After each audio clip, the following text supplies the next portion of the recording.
आज का टॉपिक है बाल्य अवस्था में शारीरिक विकास यानी फिजिकल डेवलपमेंट ड्यूरिंग चाइल्डहुड। बाल्य अवस्था को 6 से 12 वर्ष तक की आयु तक माना जाता है। इस अवस्था को दो भागों में बांटा जा सकता है, यानी बाल्य अवस्था हम लोग 6 से 12 वर्ष तक के बीच की आयु को बाल्य अवस्था बोलते हैं और इसको हम लोग दो भाग में बांट सकते हैं। पहला है 6 से 9 वर्ष और दूसरा है 9 से 12 वर्ष। प्रथम भाग में विकास की गति तेज होती है तथा द्वितीय भाग में गति कुछ मंद पड़ जाती है यानी धीमा पड़ जाती है, किंतु शरीर में दृढ़ता आनी शुरू हो जाती है यानी मजबूती आनी शुरू हो जाती है। इस आयु में शारीरिक परिवर्तन निम्न प्रकार से होता है। पहला है लंबाई और आकार में। लंबाई में वृद्धि की दृष्टि से यह काल विशेष रूप से महत्वपूर्ण कहा जा सकता है। इस अवस्था में लंबाई बढ़ने की दर 2 से 3 इंच प्रति वर्ष रहती है। 6 से 9 वर्ष तक की आयु तक बालिकाओं की लंबाई बालकों की अपेक्षा कम रहती है।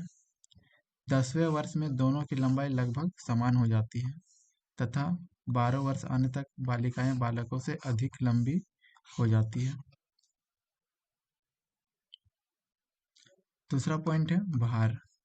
लंबाई की भांति भार में भी बालिकाएं 9 वर्ष तक बालकों से कम रहती है तथा 10 से 12 वर्ष तक के दौरान बालकों से अधिक हो जाती है। यानी भार क्या कि लंबाई की भांति जो है भार भी बालिकाएं का जो है 9 वर्ष तक बालक से कम रहता है, लेकिन 10 से 12 वर्ष के बीच में क्या होता है, बालकों से अधिक हो जाती है बालिकाएं का भार। नेक्स्ट है मस्तिष्क व सिर यानी ब्रेन एंड हेड। इस अवस्था में सिर का विकास तो होता है, किंतु शरीर और सिर का अनुपात वयस्क के शरीर और सिर के अनुपात की समानता की ओर प्रवृत्त होने लगता है। शैशव अवस्था के अंत तक मस्तिष्क का विकास वयस्क मस्तिष्क का 90% हो जाता है, जो बाल्य अवस्था में अंत तक बढ़कर 95 यानी 95% हो जाता है। इस प्रकार बाल्य अवस्था के दौरान मस्तिष्क का पर्याप्त विकास हो जाता है। नेक्स्ट है मांसपेशियां। बाल्य अवस्था में मांसपेशियां का विकास मंद गति से होता है यानी धीमी गति से होता है।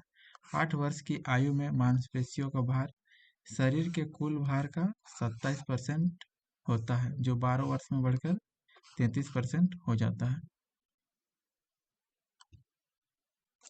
नेक्स्ट है धड़ का विकास यानी development of trunk part of the body.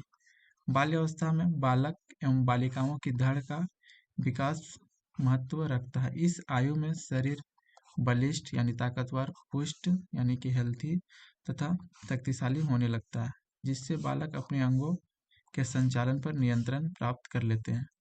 बालकों के कंधे चौड़े होने लगते हैं तथा कूल्हे पतले हो जाते हैं। बालिकाओं के कंधे पतले हो जाते हैं तथा कूल्हे चौड़े हो जाते हैं। नेक्स्ट है हाथ व पैर। बाल्य अवस्था में बालकों के पैर लंबे व सीधे हो जाते हैं तथा बालिकाओं के पैर अंदर की ओर कुछ झुकाव ले लेती है।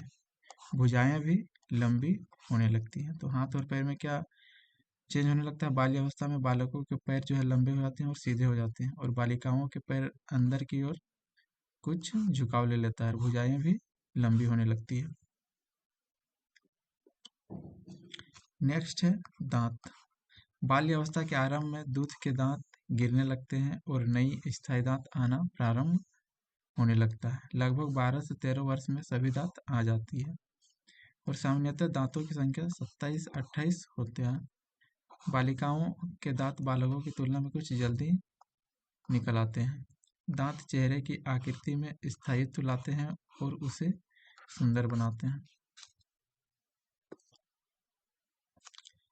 नेक्स्ट है यौन अंगों का विकास यानी डेवलपमेंट ऑफ सेक्स ऑर्गन।